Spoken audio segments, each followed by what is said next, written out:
Today I'm working on this custom axe sheath for a customer. His request was to do a faux cats. And I made a previous sheath for him for the same cartoonish looking cat before. And for this new axe that he has, he wanted the same cat design on it. So that's what I'm working on today. So whenever I do my custom tooling, I always start finding the image. If I can't find the image, I draw the image. In this case, the image was already there. So I printed it and then using a stylus, traced it onto the leather. Kind of made a little impression here. And now I'm taking what's called a swivel knife and cutting into the leather. And this is a little blade on the end. And this is one, I don't see the maker's mark, but I'm assuming it's probably craft tool. I got it from an old toolbox from a guy who passed away, and he owned a Tandy leather store in Atlantic Beach once upon a time,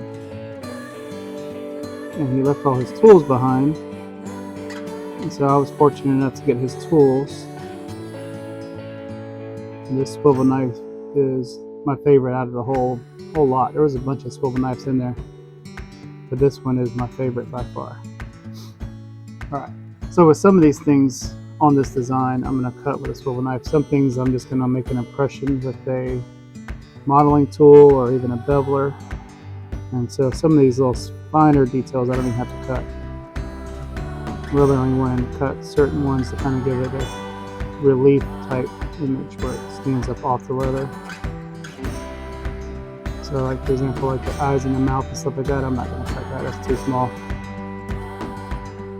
Then after I tool this with the beveler, I'm going to come back and paint it, and I'll show you my technique for adding color to it as well.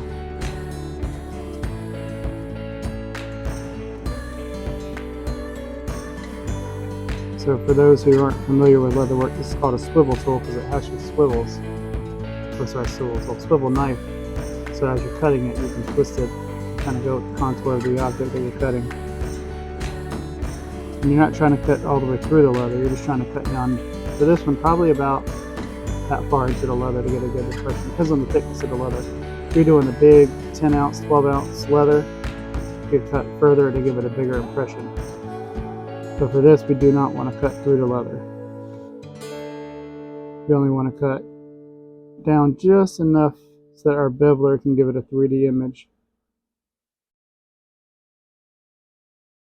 And then inside this bowl we have several different things. I'm not even sure what these are. I think it's supposed to be eggs. Nope, these are the eggs right here. It's kind of stylized, so it's kind of hard to tell. This right here is noodles. Of course, my first thought was bacon, but nope, not bacon.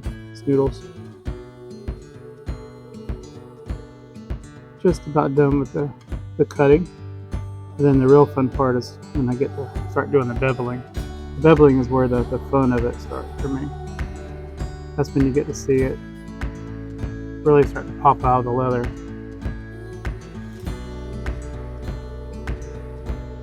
These are chopsticks. This is a towel. A napkin, or I'm sure I'm saying that wrong. Let's see. There's a little more into the onions.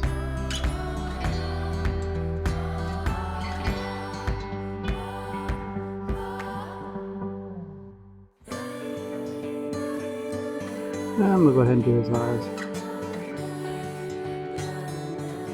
That's really not necessary for what we're doing. Okay, perfect. Alright, now if you notice, the leather started lightening up as I was doing this. That's because the water that I put on the leather is drying. So in order to get a good bevel, you do what's called casing the leather. And this is a beveler. It kind of has a steep little incline, comes down to a point. And basically you're going to tap with your mallet and kind of go along this edge. And as you do it, you'll see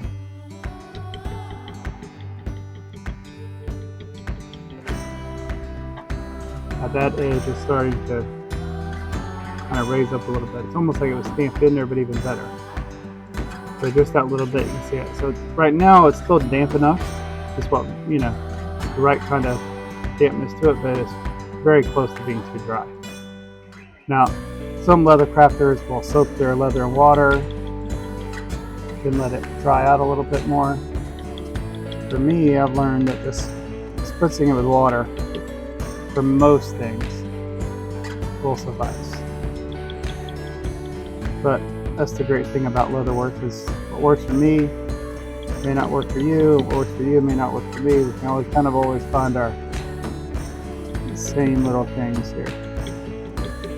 Find out what works for us and kind of go with it. And you kind of see already how this little cat character is starting to jump off the leather now. So I do light little taps, and the whole idea is to kind of make it so you can't see the choppiness of the beveler. You see the choppiness? I'll do a bad example. Let's see. If I was doing it like this,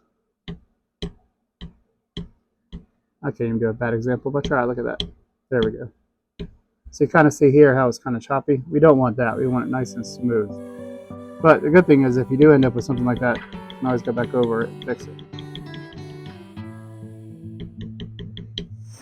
Well, this is definitely not a traditional subject matter for carving into leather. But I also think that's one of the things that separates me as a leather crafter than other people, is that you give me an idea or an image, I can pretty much put it on leather for you. I mean, within limitations. I am not a portrait artist, so if you want a portrait done on leather, I am not your person. There are people out there who are talented enough to do it, and I probably could. It's not what I enjoy doing. But to me, it's not worth the time and effort for me to try.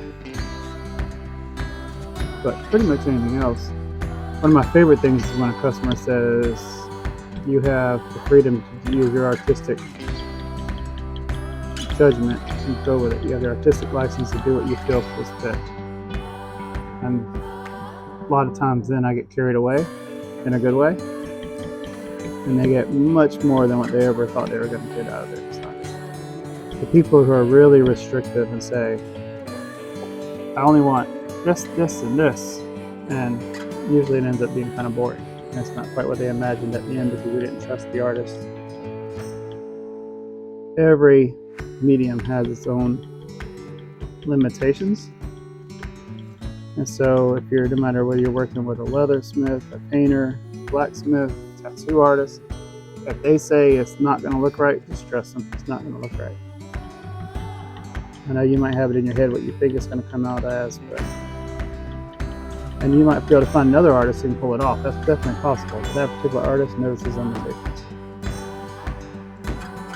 So for me, like I said, I can do pretty much anything, but I don't do people portraits.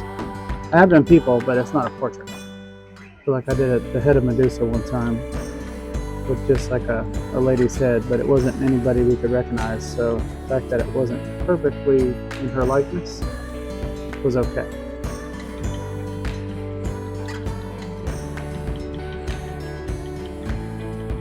I think with portraits, people get so particular about how they're supposed to look that if just one little thing is off, it throws off the whole composition. Alright, so now I'm starting to get where it's getting too dry, so I'm going to give it a spritz of water. Got a second to soak in. Also, I'll let you see like the darkened spots where I've already taken the beveler. Now it's really starting to jump. You can see here, like there's a little spot here where I didn't get it as smooth as I'd like, but like I said, it's easy to go back over and kind of fix it.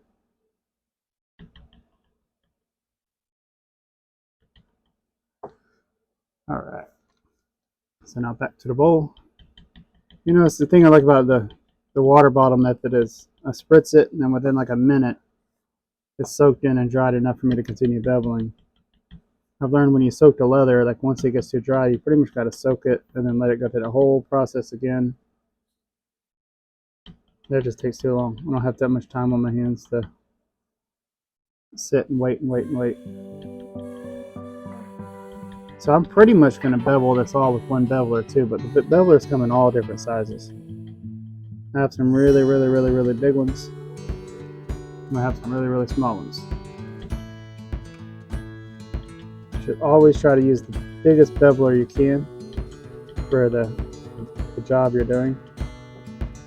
And I probably could switch to a bigger beveler for this little part here, but I'm just gonna keep using the one I've been using.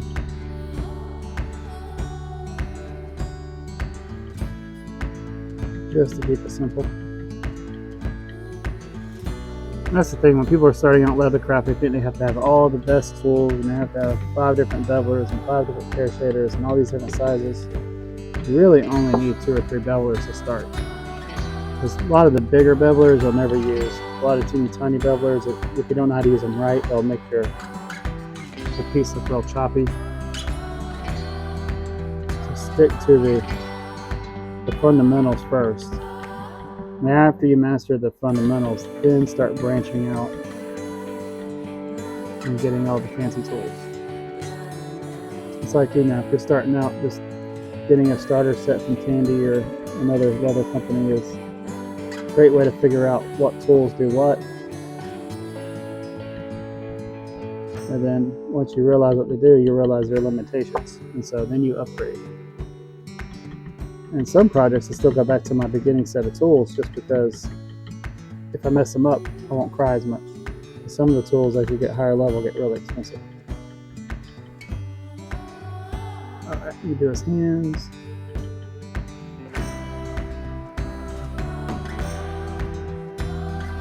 I just about got him as far as carved up. So see, it really doesn't take that long. I need to go finish doing the food on the inside of the bowl after I do his arms. And sometimes I get so carried away with doing this, I think I'm done, and then I get ready to dye it, and then I realize I forgot something. Like I'll forget a little line here or there, and have to go back with the beveler and touch it up. Especially on the complicated designs. So for me, some people ask how long it takes to carve things. I don't even look at the time because if it's a subject matter I kind of enjoy, this really isn't work. This is just fun that I just happen to make a little bit of money off of. That's why, even though I will do it, I don't like it when customers want just a plain sheath or a plain wallet. I really like it when they want something carved in it. Makes it more fun to me.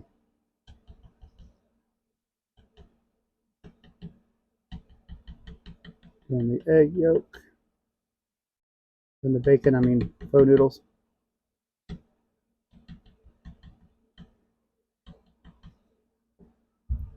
Just about done.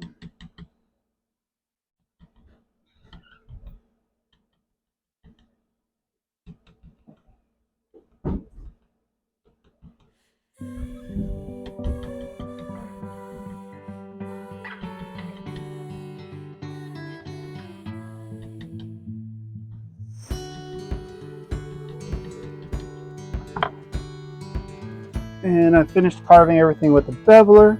Now what I'm going to do is I'm going to take a modeling tool. And this is a modeling tool. You have a little pointy end on one side and almost like a little spoon end on the other. Let's see if you can see it there. I'm going to focus in on it. And most of the spots I'm going to use a spoon end. This was also in that gentleman's toolbox that I was able to acquire. And I was about to order a set. Because I had a cheap set I got on Amazon, but some tools you get on Amazon are great. Most of them are not so great. So what I'm doing here is I'm just going to go in, make a little impression.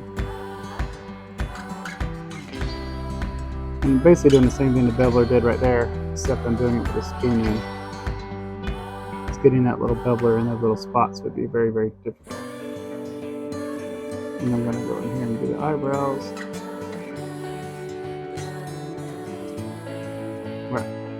Then when it comes to these, I'm just going to leave these alone. As far as with the modeling tool, I am going to find a little cedar and like tap for the nose and the little cheek spots. Let me see if I can find my cedar real quick. Alright, found a cedar for the cheeks. I don't have one small enough to do the nose, but that's okay. So the cheek is I'm going to put here. And I call it a cedar because traditionally this would have been used the seed part of the flower. See how that just kind of gives it a little bit of a raised surface there. Alright, then what I'm going to do is I'm going to paint this. And then the paint is just really going to make it pop. I'm not going to get in here and do all this tooling, it's too small. Not necessary either. You have to create more work for yourself if you don't have to. Alright, went and got the paint. The first color I'm going to start with is white. I use Angelus acrylic leather paint. You can really use any acrylic paint within reason, but this is formulated to kind of have some flex in it, so that way as you're moving around it doesn't crack and fall off. It helps keep it on the leather. Alright. And I use just cheap brushes because over time with acrylic and also with the dyes, they're very harsh on the bristles of the brush. So you really don't want to spend a lot of money on your brushes. Get a decent quality, but please don't spend an arm and a leg. It's not necessary. Alright. Now, one thing I see new people doing all the time when they get ready to paint leather is they'll come in here and they'll try to get everything so precise. They'll even get in here with the black paint and try to trace the border and the edges. And we're not going to do that, because we can use an antique, a highlighter, or there's other different methods to get those lines to show out without going in here with delicate little hands and trying to paint every little detail. And you can see right there, even the nose and the mouth and stuff come out just for making that impression with the stylus when I was tracing it in. And you might notice too that my leather is still a little bit wet. That's perfectly okay. The only thing is, before we put our top coat or our finishes on it, we need to make sure the leather and the paint is dry. Otherwise, it'll fight the paint right off. So your leather doesn't have to be perfectly dry before you start adding your acrylic paint. That I've noticed it actually helps it go on a little better if it soaks into the leather a little better. Paint. I'm trying to remember what he looks like. I think his belly and his arms are all white.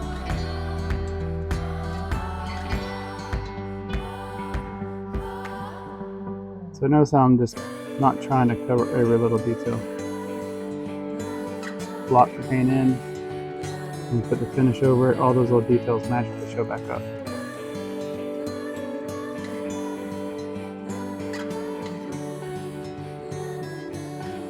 Alright, this stripe right here on this bowl is white, so I'm going to go ahead and get it here. I usually try to get everything that's the same color when I'm doing it. Now you see I went a little bit over this line. Not a big deal, because when I paint the bowl red in a minute, I'm going to paint red right over that white and I'll cover it right up. It's a good thing about acrylic paint, make a mistake to fix it. Now if I get out here on the edge with that, that's a different story. Alright, let me go next color. Alright, next part is the ear, according to the original illustration, is orange. I'm going to take some orange. It's like this whole little spot right here. This orange. The inside of the ear is pink. I'll do that in a minute. Just going to paint that orange. Yep, easy peasy. Make sure nothing else is orange. It's like part of the eggs are orange and the chopsticks are orange too. So paint part of that layer orange. And part of the eggs orange.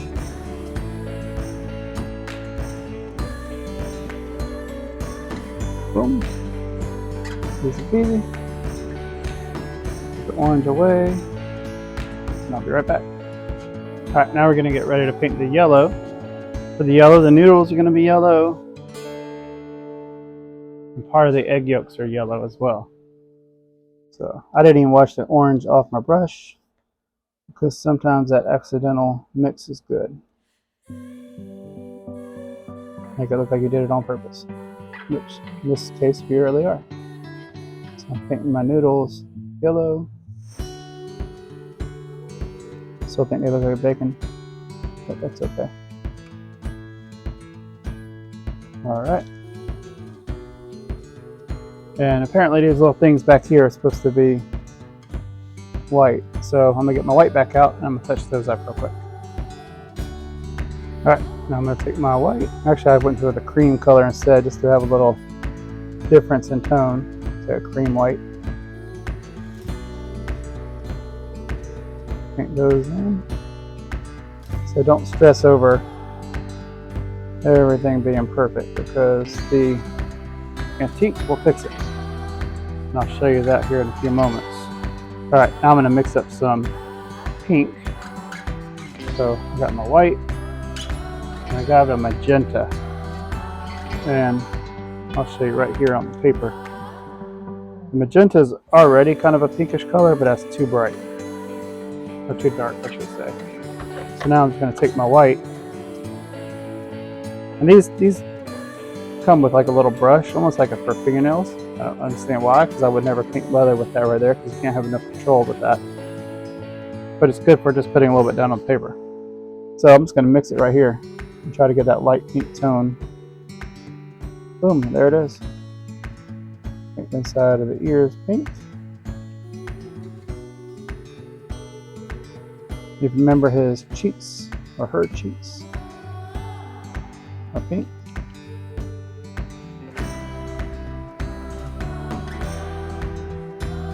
Got it. Alright, anything else that's pink? Nope. That's it. Oh, his mouth. You guys painting something. Little tongue. Alright. Now, wash my brush out and I'm going to paint the bowl, which is going to be red. Now on his original one I used, you probably didn't even notice, I used a pearlescent riot red. That's what I'm going to use here just to make sure they match.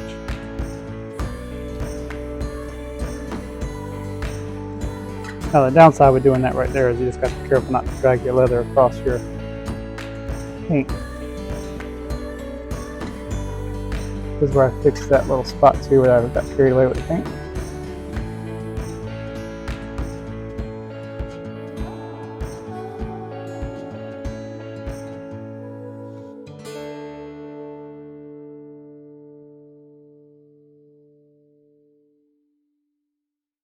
There we go. Flip it around that way.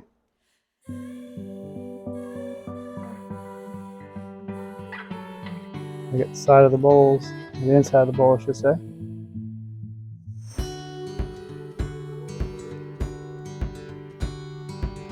Okay, easy peasy. Let it sit there and dry. Now this little towel, I think it's a towel, and the photograph I was using is black. So I'm gonna grab a black real quick. Like I said, for this one I'm not even gonna wash the brush out because black is gonna cover it all up. So I'm gonna get some black. I'm gonna go in here, paint that in. Boom, easy peasy. Now there's a little trick here. So the chopsticks are like a light wood color. We've all used chopsticks in the restaurant. And instead of mixing up the color, there's a trick to do it. And it's with a type of resist called Pro Resist. Can't quite see it because I spilled dye all over it, but Pro Resist. And whatever we paint this on will keep the antique from adhering to. We also have to be careful because we don't want the Pro Resist to get on anything other than what we want it to, because it'll ruin our dye job. So just very carefully paint over the chopstick. And you can see it kind of darkens it a little bit because it's wet. When it dries, it's clear. And what it does is it keeps that leather color a natural color, which is exactly what we want. So now here's the hardest part. You have to wait for this to dry. Alright, so I'm going to wait for it to dry, and then we'll start with the dyeing. Alright, so I'm back. I went ahead on the other part of the sheath, stamped my logo. That's why this one's darker than this one. And then when it goes together, it'll fit like this. And then this piece here will flat down and close. Okay, but that's for another day. So for now, what I got is my black Pro dye. This gets to be a little bit tricky. This piece is super simple because you just put the dye over top, Now with the Pro Dye, it doesn't really matter if the leather's a little damp or not. It really only comes down to when you get ready to do the antique. Because then if it's wet, that means the paint is wet and it's gonna wipe it right off. Okay? We'll let that sit. I forgot to grab gloves, so I'm gonna go grab myself some gloves. It's always embarrassing when you go out in public and you have black fingertips or brown fingertips because you're too lazy to grab a pair of gloves. I'm gonna throw some gloves on.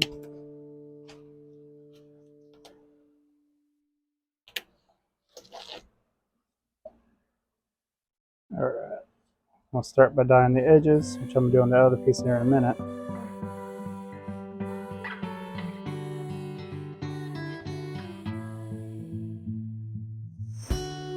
Now, this dauber is way too big to get close to this image.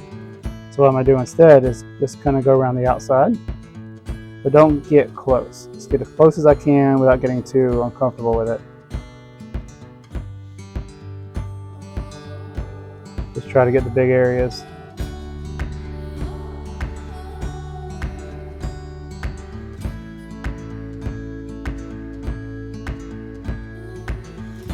Got that one kind of close, but I think I pulled it off.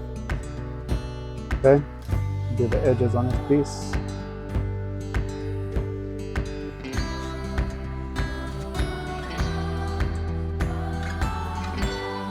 All right, got this, and now I go back to a brush, and I'm going to use a brush to go ahead and fill in all these areas in here that I can't get with my dauber. Now with this, you just got to be careful because the dye will actually bleed, which means it'll run down towards the crack in the grooves where you beveled, which sometimes is good. You just got to learn how to control it. You don't want to get too much on your brush.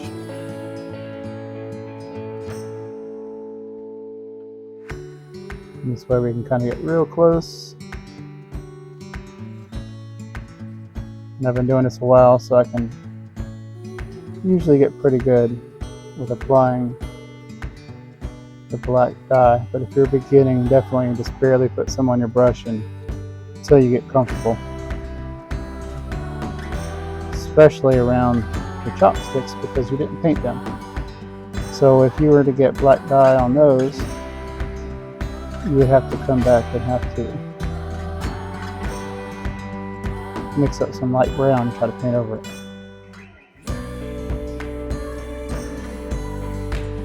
Just like that, kitty is done. I need to let it dry real good before I put on the antique. So I'm gonna give it probably about 30 minutes to sit here under the fan, let the paint dry all the way, and then I'm gonna put on the antique, clear coat, maybe do a couple little touch-ups like the nose and the eyebrows and stuff if I need to. We'll kind of see how it turns out. All right, I'm gonna let it dry. All right, I think I let it dry long enough. Now I'm gonna take black antique. Here's what I use. This is the gel. I also have the paste that I use, but the gel works good for these small little areas. This stuff can get real messy if you're not careful, hence why it's all over the bottle. So be sure to wear gloves. So it doesn't take a lot for a small area. Basically, I take my fingernail and I just kind of rub it around, get down into the grooves of the bevel designs. Boom. Now, this is where you gotta be careful because I have a paper towel and I want to wipe off the excess, but if I go pushing down real hard, I'm going to pull on that paint, and then I'm going to have to go back and do touch-up paint. I still might have to in some spots, but hopefully not. So I just want to gently wipe off the excess. And as you can see here, you kind of see how it has gone down into the grooves and started to highlight things. I'm actually going to dampen my paper towel just a smidge, just to help me kind of clean off that painted surface. And I'm going to go in, I'm going to paint the nose, I think, because I didn't bevel the nose, it wasn't that crisp and clear. So you see how the leather color stayed on the chopsticks. You see all the black all down in the grooves, and almost like we traced it with black dye, but we didn't. It's all a trick. So some people get in here trying to like get all this off, and what they do is they end up wiping that white paint away. There's another trick. So now I have a clean cloth. It's an old t-shirt I cut up. And I have tan coat. Of course, you can't see it anymore because it's all cruded over. But I dip tan coat on a cloth, and I just gently wipe over it. And this is what gives it its final finish and shine, and somewhat protects it. This does not make it waterproof, but it does kind of fix the color a little bit. Now, take the clean side of the cloth and wipe off the excess tan coat from the image. And we're starting to get there. Now, I still might go in here with some white, just touch up some of that white part of the cat, because I would like it to be a little bit brighter. I don't know, actually I think it's okay. But I am going to go in here and do the nose up there with a really fine paintbrush. Okay, that's that. Let me go ahead and put the tan coat on the other piece.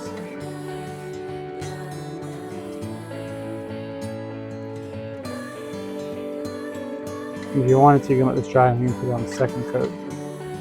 I've never had any problems doing just one coat though. Boom, put that over here to dry. Alright, we'll do one more light coat.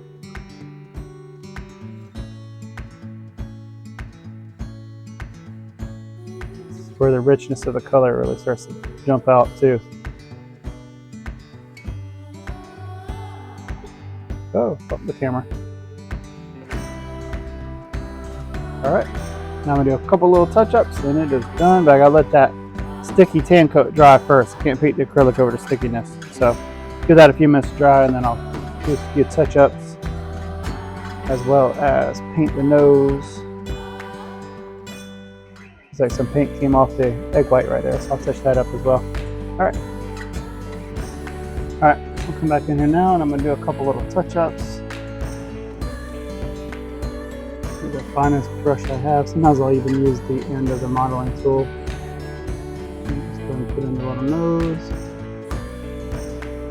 Let's touch up the eyes a little bit. We don't really need it too much, just a little bit. The eyebrows. And then just a little bit there around the mouth. And there we go. Everything else is good. I need to touch up what doesn't need to be touched up. Alright, and there you have it. Fully dyed, painted, tooled. Just gotta put it together, but that's for another video. Thank you.